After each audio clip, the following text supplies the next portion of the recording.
Okay, so we are doing the kind of season previews for 2020-2021. I know it's early, right? But again, with what's going on in August and the likelihood of us not having a full off season like we're used to, and now it's kind of been the off season. 2020 sucks. So I opted for this logo. I hope Kings fans don't mind. I got that decal or decal in the mail about, I don't know, it was a couple months ago, I think, that I got it now. And I was like, all right, so I'm going to throw that on and make a magnet out of it. And there it is in all its glory. This is from the old coat of arms that the Kings had with their purple and black jerseys. So I always thought that was kind of cool. So I was like, yeah, I'll pick that up. So the LA Kings, these guys right here, another year towards the bottom of the standings. But the interesting thing is this. So towards the bottom of the standings, yes. At the bottom of the standings, no. Big part of the reason why is because they were the hottest team in the league, arguably, at the time of the pause. Now, a lot of naysayers, when I would do my power rankings, I had them 18th on the last power rankings I did during the regular season. People were like, no, you're crazy. Now, I had Kings fans saying, hey, they're 9, I think they were 9-2 in their last 11. They belong higher than 18th. But I had people saying, hey, they're winning a lot of games, but they don't mean anything. There's no pressure on them. So don't give them so much credit. You're giving them too much credit. They're not that good. But honestly, they looked pretty good. And I thought that maybe it was the trades they made. Maybe it was just, Velarde comes in. Maybe it was a combination of everything. And this lineup could win. And now we go into next year, and I'm not sure what you do with this roster and how many of the young prospects come in. Oh, and they have the number 2 draft pick as well. So a team that looked pretty darn good at the pause gets the number 2 draft pick.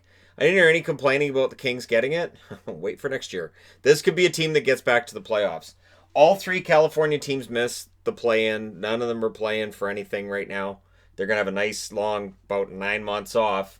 But the reality is, I think of the 3 California teams, the Kings are in the best shape to be pretty darn good next year. And I've got to say, for the first time since Adam Deadmarsh, I'm kind of excited about where the Kings are headed.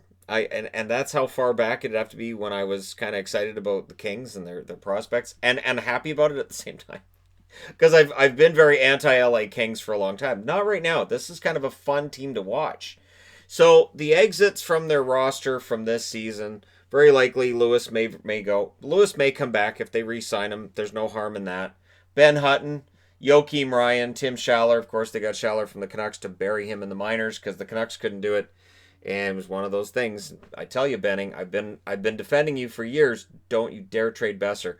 So the Kings have $20.7 million in cap space. And honestly, this would be a perfect landing spot for Brock Besser. Because they kind of need a little bit of scoring on this wing here. And so if Besser came in, they also need probably a little bit of scoring on that wing as well. The good news is there are some scorers coming into their lineup, and there may very well be some scorers that move to the wing. Because when I look at the lineup, so you got Iafallo, Kopitar, and Brown as likely the number 1 line next year. Moore, I've got a blank spot here. Either Stutzler or Byfield are going to end up on this roster next year. And then Carter on the other wing. Now, if they go with Byfield, which is who I think they probably draft, they go with Byfield, he becomes your number 2 center, and he's the heir apparent to Anze Kopitar. He's a big, bruising center who can skate like the wind, and he can put the puck in the net as well. He can kind of do everything. Now, what I like about that is it would bump Kempe, Velarde, and Ferk into a third-line situation where you have a nice energy third line. But it knocks Blake Lizotte right out of the lineup. So what do? What happens with Lizotte? Because then you got Prohorkin, Turcotte, and Wagner as your 4th line. You add Byfield to this lineup, they all of a sudden have extra forwards. You have extra forwards who might have some trade value in Lizotte, maybe in Grundstrom, Amadio, all being out of the lineup. I've liked Luff in his brief call-ups to the Kings. Maybe there's a team that looks at Luff and says, hey, he'd be a good 4th-line option for us. The Kings honestly have quite a few pretty solid-looking prospects. Kupari and Kaliev on the left side. Arthur Kaliev could very well be the steal of last year's draft.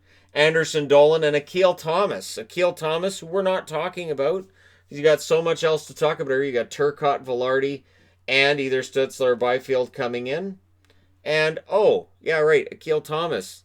He was supposed to be pretty good too.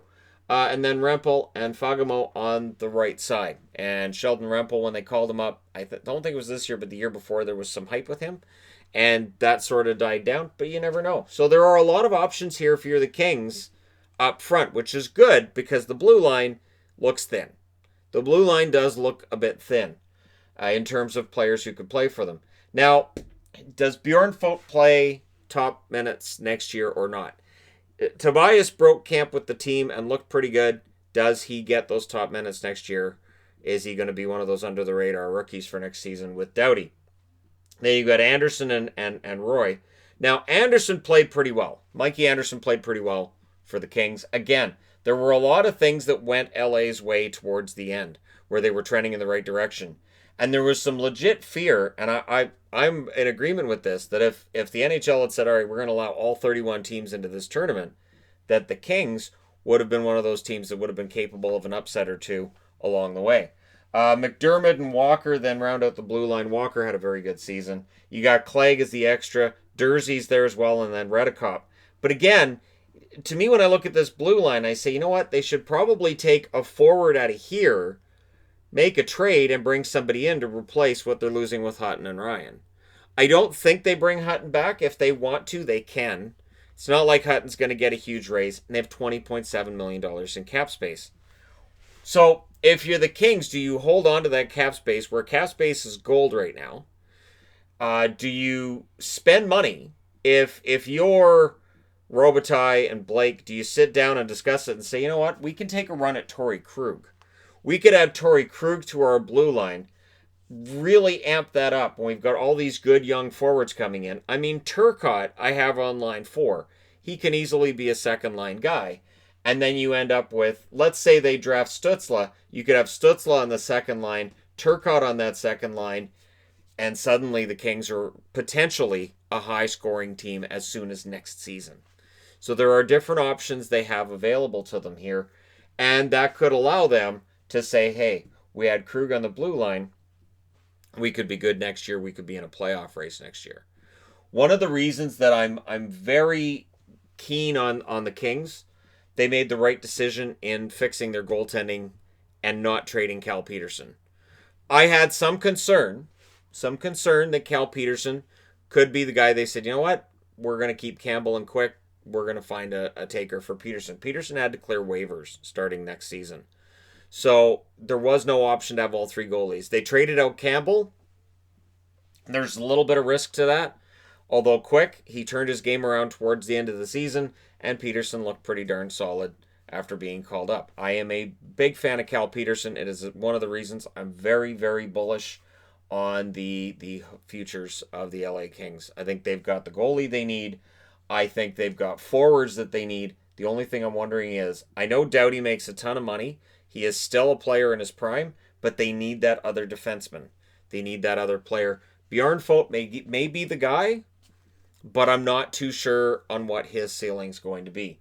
And then Keeler and Villalta are in the minors as your number 3 and number 4 on their depth chart. But there isn't really a concern right now. Yes, Quick's older. Quick's contract isn't great. But Quick's contract isn't a problem when they've got $20.7 million in cap space. When we get into a situation, say 2-3 years down the road, and a lot of these young guys are looking for raises, then we can come back on the conversation of whether or not Quick's contract is a problem, but for right now it's not. Same with Dustin Brown. Dustin Brown is overpaid, but when you have that much cap space, it's not a big deal. So for the LA Kings, the other thing that I think is interesting is they do have 3 second-round picks. It is possible that they're sitting at the draft table and number 25 comes up and they go, hey, this guy's still available. Maybe like a Paderka, as a for instance. Maybe Braden Schneider drops in the draft. Maybe they look and they see another defenseman. Maybe they like Gooley. Maybe Caden Gooley, is one that slides a bit. And they say, you know what? We can weaponize our second-round picks, move up into the first round, and get another defenseman that we can add right now.